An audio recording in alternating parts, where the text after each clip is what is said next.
বারুইপুরের ধর্ষণ খুনের ঘটনার সরজমিনে মুখ্যমন্ত্রী শুভেন্দু অধিকারী মঙ্গলবার বারুইপুরে যান মুখ্যমন্ত্রী। সেখানে এসপি অফিসে বৈঠক করেন তিনি। উপস্থিত ছিলেন স্থানীয় তৃণমূল বিধায়ক বিমান বন্দ্যোপাধ্যায়, স্থানীয় তৃণমূল সাংসদ সায়নী ঘোষ এবং বিজেপি বিধায়ক দেবাশিস ধর ও বিকর্ণ নস্কর এবং আরও নেতৃত্বরা। বৈঠক শেষে সোনারপুর উত্তরের বিজেপি বিধায়ক দেবাশিস ধর বলেন, ঘটনায় কি অ্যাকশন নেওয়া হয়েছে এবং আরও কি অ্যাকশন নিতে হবে এই নিয়ে আলোচনা হয়। বিধায়কদের থেকেও পরামর্শ নেওয়া হয়েছে ভবিষ্যতে কি করা যেতে পারে।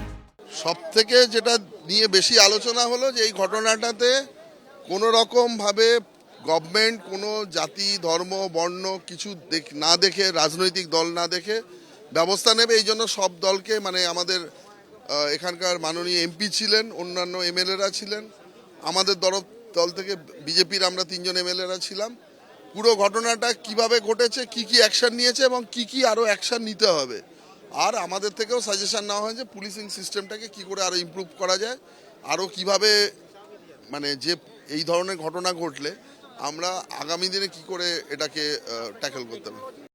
গোসাবার বিজেপি বিধায়ক বিকর্ণ নস্কর বলেন, তৃণমূল সরকার অপরাধীদের আড়াল করত, অপরাধীদের বাঁচানোর জন্য প্রমাণ লোপাট করা হতো, কিন্তু বর্তমান সরকারে স্বয়ং মুখ্যমন্ত্রী এলাকায় এসে বৈঠক করছেন, দোষীদের দৃষ্টান্তমূলক শাস্তি দেওয়ার বন্দোবস্ত করছেন। গত দিনে যে সরকার অপরাধীকে আড়াল করা হতো, অপরাধীকে ছাড়াবার জন্য বাথরুমের দেয়াল ভেঙেও সেখানে প্রমাণ লোপাট করা হয়েছে। আর আমাদের সরকারের মধ্যে পার্থক্যটা দেখুন, স্বয়ং মুখ্যমন্ত্রী ঘটনাস্থলে এসছেন, এসপি অফিসে বসে দুষ্কৃতকারীরা কীভাবে সাজা পায় তার সরজমিনের বিষয়টা দেখছেন এবং তিনি নিজে থেকে বিষয়টাকে তদারকি করছেন। এটাই পার্থক্য একটা সরকারের সঙ্গে আর একটা সরকারের। আজকের কোনো দুষ্কৃতকারী, যেমন করে মেয়েটিকে যারা নির্লজ্জভাবে হত্যা করেছে তারা যেরকম সাজা পাবে না, আর মব লিঞ্চিং করে যারা আজকের একটা নিরীহ প্রাণকে কেড়ে নিয়েছে তারাও সাজা পাবে, ছাড় পাবে না কেউ। এদিন এসপি অফিসের বাইরে জনরোষের মুখে পড়েন তৃণমূল সাংসদ সায়নী ঘোষ। তার বিরুদ্ধে ওঠে চোর চোর স্লোগান। বৈঠক শেষে তৃণমূল সাংসদ সায়নী ঘোষ বলেন, মুখ্যমন্ত্রী আশ্বস্ত করেছেন বিচার মিলবেই, আমাদের একমাত্র চাহিদা দোষীদের শাস্তি।